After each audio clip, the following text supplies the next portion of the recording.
So that was the first video, the theory. The second video gets into what's all the cloak and dagger business.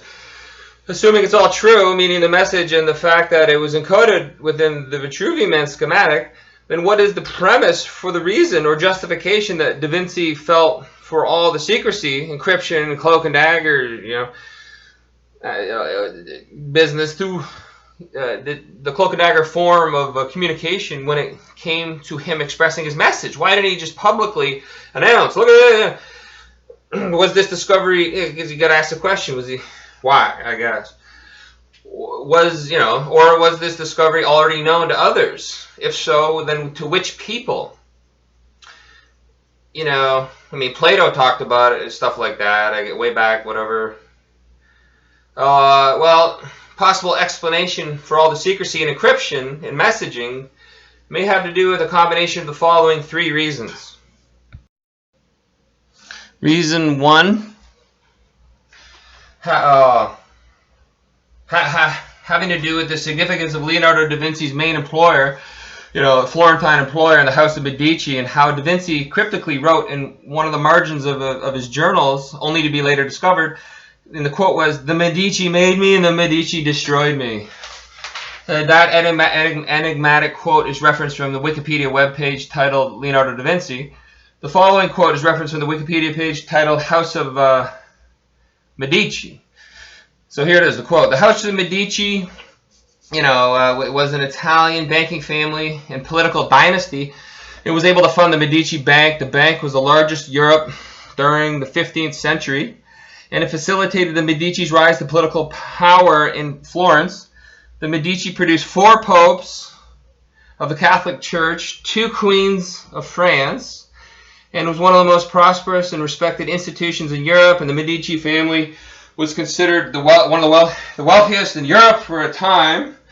The Medici family bankrolled the invention of the piano and opera and patronized Leonardo da Vinci, Michelangelo, Machiavelli, and Galileo. End of quote. Within the context of this logic-based speculation put forth, the House of Medici ideally represents the type of elitist, secretive family group that Da Vinci could have been fearful of in being more overt with such messaging if such elitist groups, such as the Medici, had historically worked towards containment of such a metaphysical perspective, sacred geometrical perspective, contained within their own esoteric groups for their own self-serving purposes as they saw fit, all in terms of mental manipulation and whatever, societal control, blah blah blah, having a competitive advantage. And by Da Vinci dumping his conscience and consciousness onto the world, to the world in this, the theory is in this enigmatic and cryptic manner in the Vitruvian Man, Da Vinci could have, the way he did it, given the complexity, could have created plausible deniability, even if they were able to figure out what he was doing there. But who knows? What are we talking about here? I don't know. Reason number 2 could be another reason for all, another encrypted reason. This is the Masonic square, and how what comprises the Masonic square, is that the compass, which is used to draw circles, resides above, hermetically above, circle. The compass draws circles hermetically above, and this is used to draw equilateral triangles below. So below polarity, this can draw circles, this can draw equilateral triangles, and the G stands for geometry in theory. And yeah.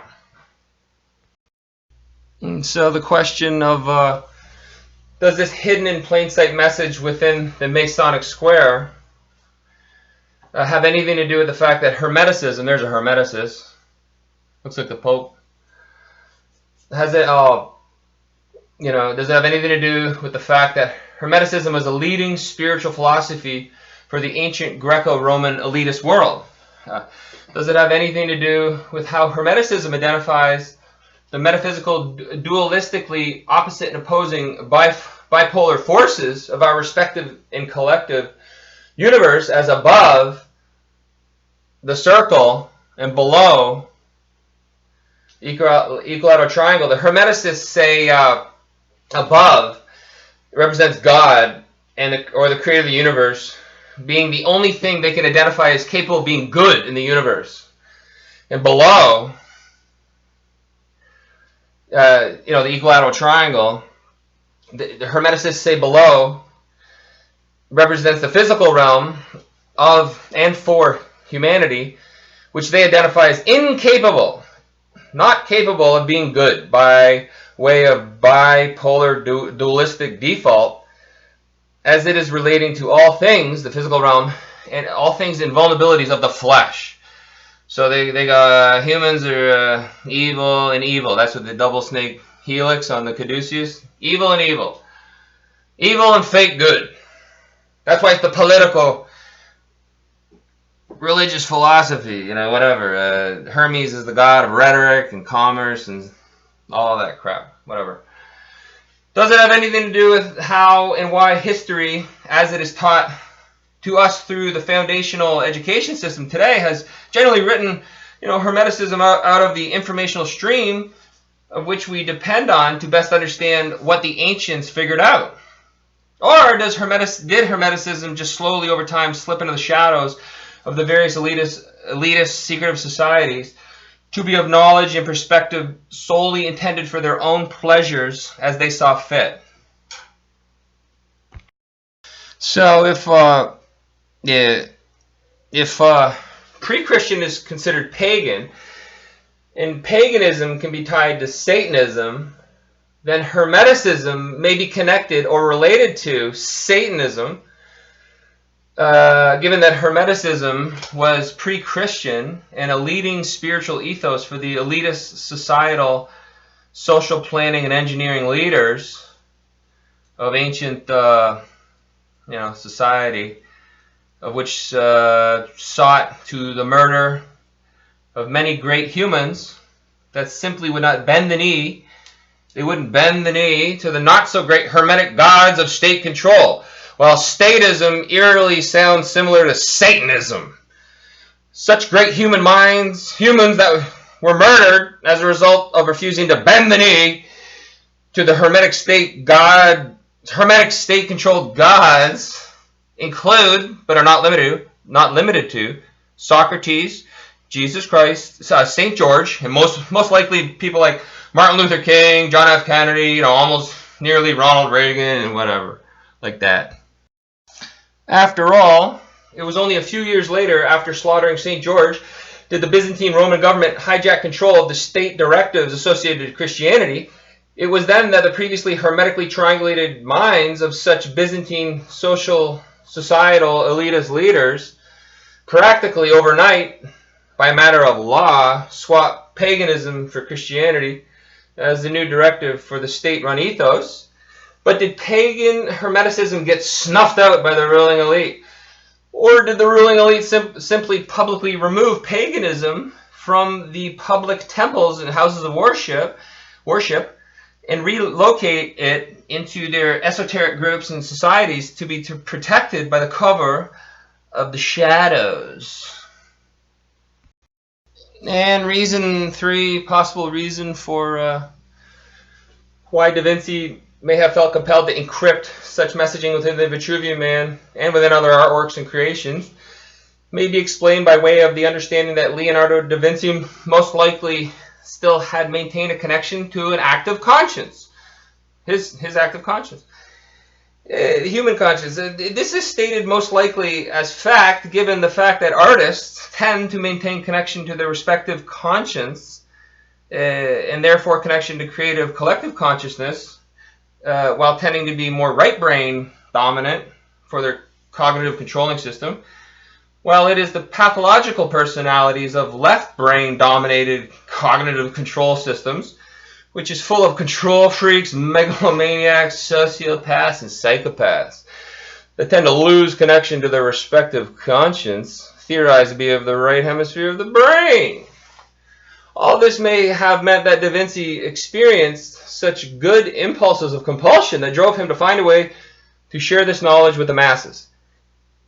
This compulsion to share that Da Vinci may have experienced could simply have been to disseminate to the masses this so-called sacred knowledge regarding the geometric patterns of mind and mentality, because Da Vinci may have perceived this knowledge as being dangerous or potentially dangerous, kind of like Tesla when he invented all that stuff. He tried to break it all up before they invented the HAARP system to fry the freaking ionosphere.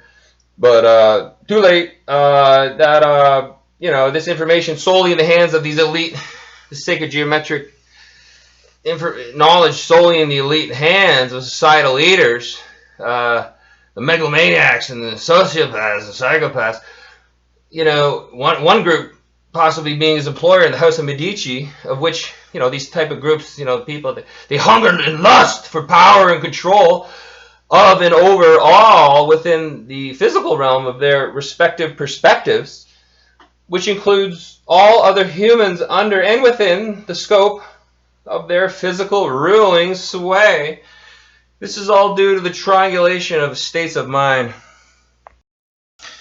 So in an effort to conclude this video of this alternative new look and approach to observing the Vitruvian Man on Leonardo da Vinci's 500th posthumous anniversary in this year 2019, let's consider how could it be imagined, in which way that Leonardo da Vinci would have attempted to answer that daunting, perhaps unanswerable question that so many rightfully ask as they view all the enlightened, beautiful creation that surrounds, while so conflicted and pained by the view, knowledge, and experience of also all the dark horror that is manifested historically on Earth over time.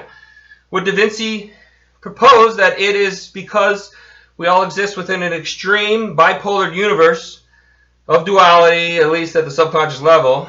Or may Da Vinci answer that because humans have a left hemisphere of the mind, in order to offset and present challenges for the right hemisphere of the mind, that thusly simply means that this is how God would simply have it to be, of the test of the journey that runs over and over, here, and he's like, advised tilting to the right. You draw that line up the gut, the body's split, the head's tilting right. So if so, then perhaps Da Vinci would advise all of us to seek balance in the impulses of the left and right hemispheres, but err or tilt towards the right, and that it is a theorized house or region for a human's conscience, given that perfect balance between the mental spiritual world and the mental physical world seems difficult to maintain protracted over time. Good night.